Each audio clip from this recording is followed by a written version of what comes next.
Well, we're down to our last two student athletes we want to honor tonight. I've had to do some hard stuff, lots of fun stuff going through my first few weeks. And Andrea Anderson helps coordinate our awards program, and she came down and said, hey, you've got to select the commissioner's trophy, right? Me? We don't have a committee for this. We have committees for everything. Well, I have to do this. So it was a real honor. I asked her if we could not get 11 of these size ones to give out and do 11 of commissioners' trophy winners, but I don't think that was the intent of the award. So just know that it was a real challenge, but these two student athletes really stand out, just like all of you do. It was a difficult decision, but I'm glad to be able to give those awards out tonight to our final two representatives. So, and these are the largest trophies we give out in the Gulf South Conference, correct? Okay, I think that indicates a little bit of the value that our organization places on the well-rounded student athletes. So I'm sure just adding nervousness to somebody else that's getting ready to speak as I filibuster up here. But let's move on and hear from more important people. Our first Commissioner's Trophy winner is Jordan Chovanec from Delta State University. And telling us a little bit about Jordan, I'm going to welcome their head coach, Mike Kennison, to the stage. So congratulations, Jordan, and thanks, Mike.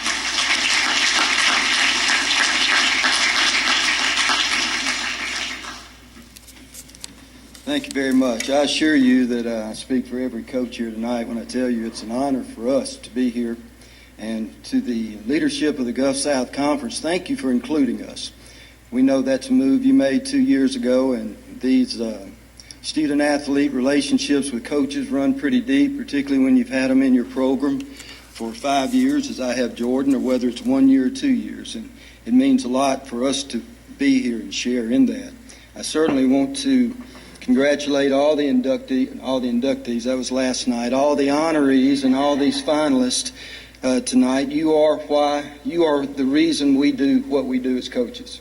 And what an impressive group you are.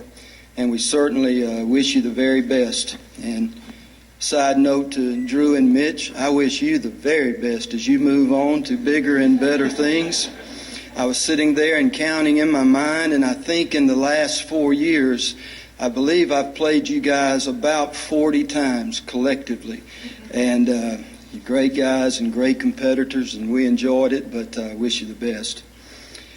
You know, the numbers speak for themselves, and we can talk about numbers. I chose not to do that tonight. Really wanted to just share with you 3 things about Jordan, even though I could share a lot. Number one, to me, a highlight as I think about his career is how instinctive he was as a coach. It's really special when you get that player who can do things beyond what you can coach. And I know there were times when I would caution my assistant coaches to just you don't have to worry about all that. Teach this basic, he'll figure it out. He'll figure out the rest of that. And he always did. Number 2, just how consistent he was. Consistent in the direction he took the leadership of our team. Consistent in what he did off the field. It is a true joy as a coach, particularly as we get older, to know that you don't have to worry about where a player is, what he's doing. You know you're not going to get a phone call about that one late at night. And you know he's going to be in class, and wherever he is, he's going to be doing his absolute best. And the last thing I would tell you about Jordan that I think is so special is I would describe him as just fully engaged in our program. He did what I ask our players to do. Number 1, support the mission.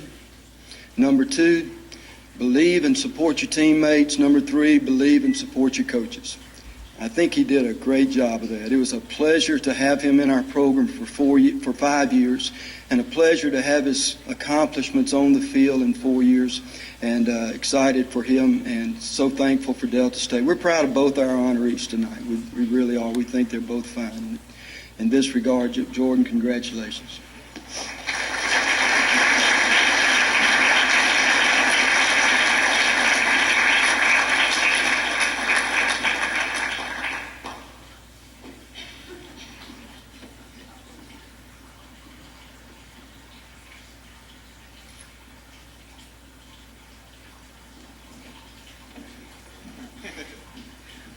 quick story. I just flew up here. I got in a few hours ago, and on my layover at Dallas, Coach Kennison called me, and he was kind of explaining how everything's going to go, and he's like, you get an award, you'll get an award, and you just give a small little speech, and then if you get the biggest one, it'll have to be a little bit longer, it's expected to be, and I said, oh, okay. And here I am. So it doesn't help that, like all of us here, I think we're all very humble in our accomplishments. I think we all go out there and just try our best in everything we do, and that's what makes us who we are, and that's instilled from the people we're around or the lives we, grew up through. Our parents, they all instilled that in us. And being humble, I look at like my stats or whatever they put up here, and I'm just like, I did that stuff. I know it's baseball taboo not to be a statistics person, but I don't look at my stats or anything. So this is kind of awkward for me. But first, I'd like to just thank the Delta State staff, especially the athletic staff, just for making us look so good, the media. The GSC for hosting this banquet and for providing a conference and a field of play for all of us athletes. My family for just being there my whole life, bringing me up the right way, and supporting me no matter what endeavors I took, just supporting me all the way. And then finally, Coach Kennison for believing in me and from taking a kid from a small 2A school in Texas that's located in the middle of cornfields and offering me a scholarship to a bigger school in a little bit bigger town in the middle of cornfields. And just let me play at such a great place, and more importantly, let me play at a place that has such a great fan base and community around it. That's something that is really special, and that as many athletes through high school and stuff, baseball is kind of big in Texas, but football is a big thing, so I never had really the community around me. And to go to a place where the community and the fans are such big supporters really raises your level of play and level of competition and makes you work so much harder and makes you want to strive to do good for them, not for yourself, but for them and for the community and for the school. And that's something that I think is well represented here in the GSC. No matter where you go, no matter how far you travel, whether it's us traveling all the way to Valdosta, 13 hours away, there's going to be fans for both teams cheering their hearts out to see all of us play and perform. So congratulations to everyone here. I hope that was long enough, and thanks.